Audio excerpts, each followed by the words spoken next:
నమస్కారం welcome to ruchilu.com. Puri stuffed హల్వాకి కావాల్సిన ఇంగ్రీడియంట్స్ ఏంటో చూసేద్దాం. పూరి స్టఫ్డ్ హల్వాకి కావాల్సిన ఇంగ్రీడియంట్స్ మైదాపిండి, రవ్వ, పంచదార, నెయ్యి, డీప్ ఫ్రై కోసం నూనె. సో చూసారు కదండి, ఇంగ్రీడియంట్స్ అన్నీ ఇంట్లోనే ఉంటాయి. మనం కేసర్ చేసుకుంటూనే ఉంటాం, హల్వా అనేది చేసుకుంటూనే ఉంటాము, పూరి సపరేట్గా కూడా చేసుకుంటూనే ఉంటాం. ఆ రెండింటిని కలిపేసి చేస్తే ఇంకా బాగుంటుంది కదా. సో అదే ట్రై చేశాను, అది సూపర్గా వచ్చేసింది. సో మనం ఇంగ్రీడియంట్స్ చూసేసాము, రెసిపీ కూడా స్టార్ట్ చేద్దాం. ఫస్ట్ స్టవ్ వెలిగించేసుకుందాం యాజ్ యూజువల్.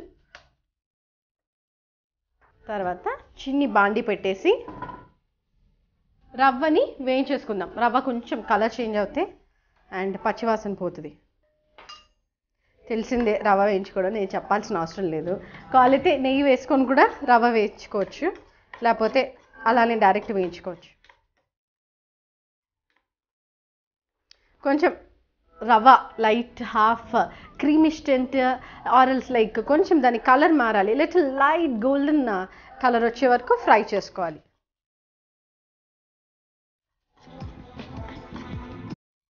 సో ఈ రవ్వ ఫ్రై చేసుకుంటున్నాం, దీని పచ్చివాసన అంతా పోవాలి. సో వీటిని మీరు కావాలైతే డీప్ ఫ్రై చేసుకోకండి.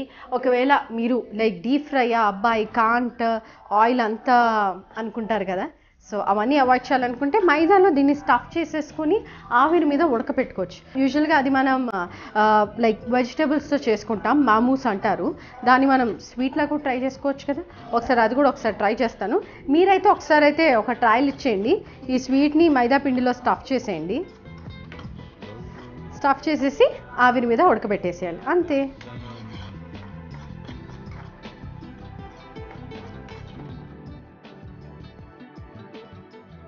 చూస్తున్నారు కదా, మన రవ్వ కలర్ అనేది చేంజ్ అయిపోయింది.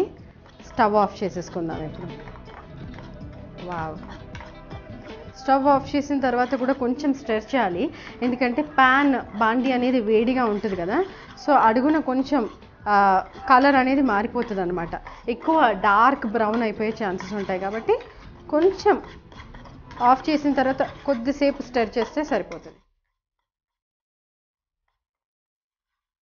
రవ్వ పచ్చివాసన అంతా పోయింది, ఎందుకంటే రవ్వ ఫ్రై అయ్యే స్మెల్ కూడా వచ్చేస్తుంది కాబట్టి. నాకు ఇటు పక్కన షిఫ్ట్ చేసేసుకుందాం. ఇప్పుడు వచ్చేసి మైదాపిండి తడిపేసుకుందాం. మైదాపిండి తడిపేసుకొని కొంతసేపు రెస్ట్ చేయాలి కదా, డో అనేది సాఫ్ట్ అవుతేనే మనకి పర్ఫెక్ట్గా పూరీస్ బేల్ అవుతాయి. కాబట్టి ర్యాండమ్గా తీసేసుకున్నాను నేను. ఇప్పుడు ఇందులో కొద్దిగా ఆయిల్ వేసేసి మనకి ఎన్ని కావాలైతే అన్ని చేసుకోవచ్చు. దీంట్లో ఒక 2-3 వస్తాయి, ఎక్కువ మైదా వేసుకుంటే మీకు ఇంకా ఎక్కువ వస్తాయి.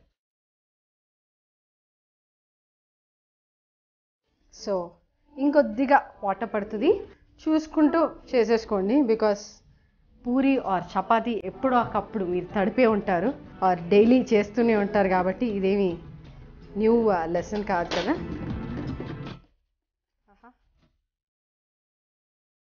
మైదా ఫ్యాట్ అనుకోండి, కావాలైతే గోధుమ పిండితో చేసుకోవచ్చు ఆర్ మల్టీగ్రెయిన్ పిండి కూడా ఉంటుంది కదా, చపాతీలు చేసుకుంటారు. మల్టీగ్రెయిన్ అన్నీ మనం దోశకి ఎలా వాడుకున్నామో అలానే రాగులు జొన్నలు వేసుకొని కూడా ఒక మల్టీగ్రెయిన్ మనకి చపాతీ పిండి దొరుకుద్ది, మార్కెట్లో అవైలబుల్ ఉంటుంది, దాంతో కూడా చేసుకోవచ్చు అనమాట. మైదా ఒకవేళ ఫ్యాట్ అనుకుంటే you can opt for that.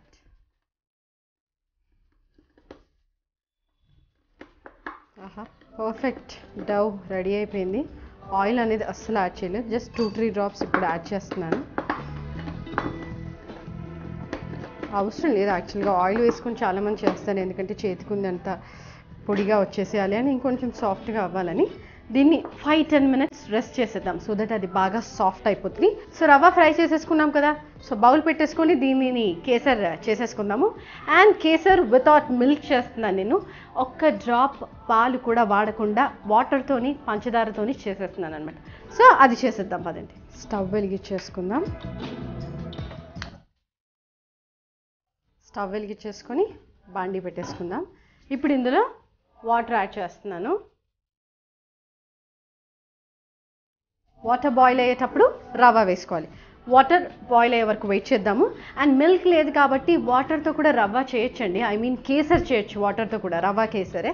Taste చాలా బాగుంటుంది, చాలా సాఫ్ట్గా ఉంటుంది. యాక్చువల్గా మిల్క్తో చేస్తే చాలామందికి గట్టి పడిపోతుంది, ఆర్ క్వాంటిటీ అనేది కరెక్ట్గా తెలియదు అనమాట. సో అప్పుడు ఎక్కువ వాటర్ కొద్దిగా మిల్క్ యాడ్ చేసుకోండి. ఒకవేళ పిల్లలకి మిల్క్ ప్రోడక్ట్ ఇవ్వాలనుకుంటే ఎక్కువ వాటర్ కొద్దిగా మిల్క్ తీసుకోవచ్చు, లేకపోతే కంప్లీట్ వాటర్లో కూడా చేయొచ్చు, చాలా సాఫ్ట్గా వస్తుంది. సో వాటర్ బాయిల్ అయ్యే వరకు వెయిట్ చేద్దాం. సో మన వాటర్ బాయిల్ అవుతున్నాయి. స్టిర్ చేస్తూ రవ్వ వేసుకుందాం సో దట్ లంప్స్ అనేది ఫామ్ అవ్వదు.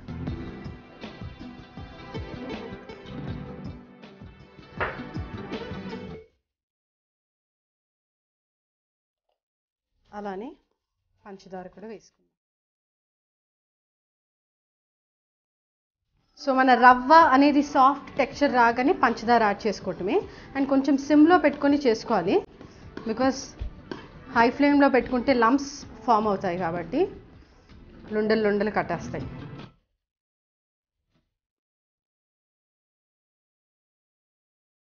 వావ్, రవ్వ చూసారు కదా ఇందాక ఎంత సాఫ్ట్గా వాటర్లో అలా లైక్ సాఫ్ట్ అయిపోయి లైక్ మంచి లుక్ని ఇచ్చిందో, షైన్ లేకుండా.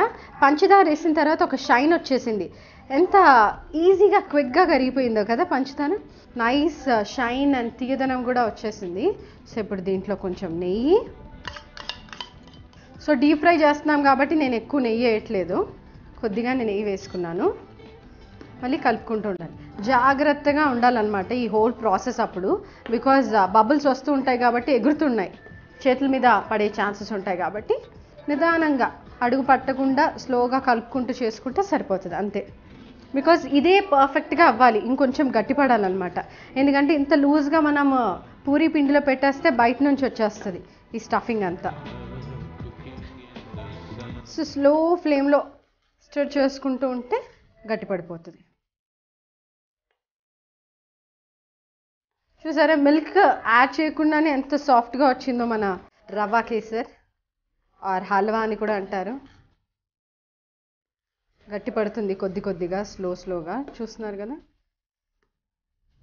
ఇంకొంచెం దగ్గరగా అయ్యే వరకు కలుపుకుంటూ ఉండాలి మనం. సో చూస్తున్నారు కదా ఎంత మెల్లిమెల్లిగా గట్టిగా పడిపోతుంది, ఐ మీన్ దగ్గర అవుతుంది అనమాట. మన లూజ్గా ఉన్న కన్సిస్టెన్సీ కాస్త కొంచెం లిక్విడ్ స్టేట్ నుంచి కొంచెంగా సాలిడ్ స్టేట్కి వస్తుంది.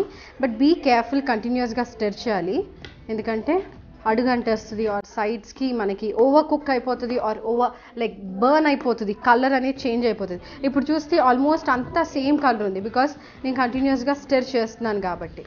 వీటిని కొంచెం చల్లారిన తర్వాత రౌండ్స్ బాల్స్లా చేసుకోవచ్చు, చేసుకొని అలా స్టఫ్ చేసేసుకోవచ్చు అనమాట మన పూరీలో.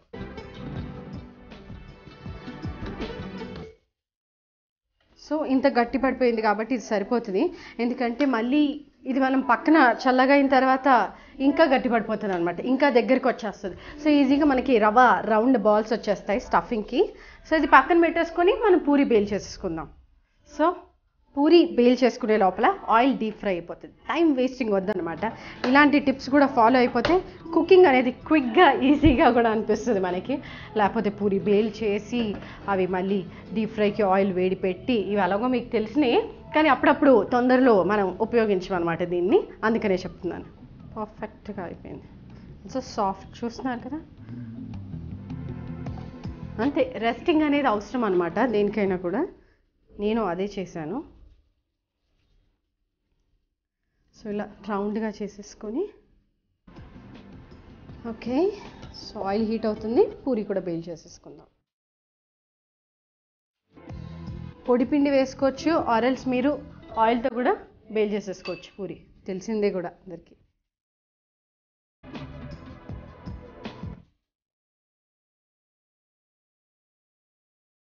సో షేప్ గురించి వరి అవ్వకండి, స్టఫ్ చేస్తాం కాబట్టి ఎట్లాగో.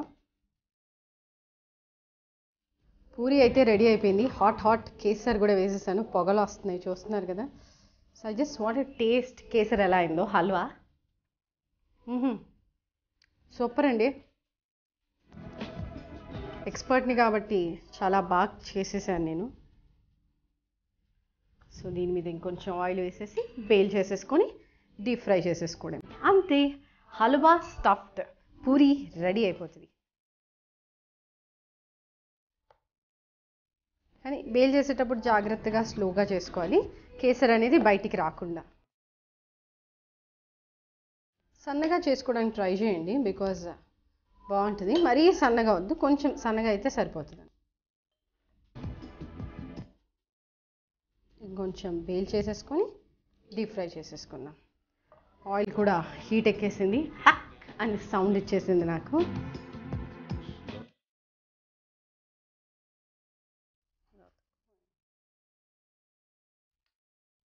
ఇది అవ్వే లోపల ఇంకో పూరి కూడా చేసేసుకుందాం. Out of frame. ఇది అవ్వే లోపల ఇంకో పూరి కూడా చేసేసుకుందాం. కావాలైతే జస్ట్ ఇలా ఒత్తేసుకొని స్టఫ్ చేసుకోవచ్చు, కంప్లీట్ పూరి చేయకపోయినా.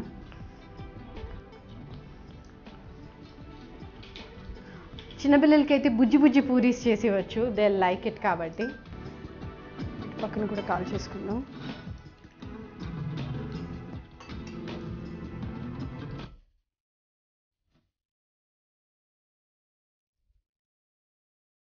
మైదాపిండి కాబట్టి మనకి కలర్ ఎక్కువ రాదనమాట, లైట్ గోల్డెన్ కలర్ వస్తుంది అంతే. ఇది కూడా రెడీ అయిపోయింది ఇక్కడ మనకి.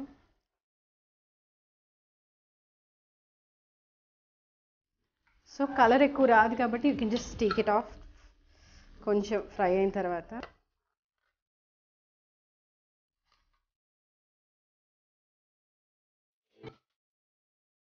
హాట్ హాట్ మన హల్వా స్టఫ్ చేసిన పూరి రెడీ అయిపోయిందండి. అండ్ లైట్ గోల్డెన్ కలర్ వచ్చే వరకు ఫ్రై చేసుకుంటే సరిపోతుంది. It's just yummy. చూడటానికి కూడా టేస్ట్ చేసి చెప్తాను ఎలా ఉందో.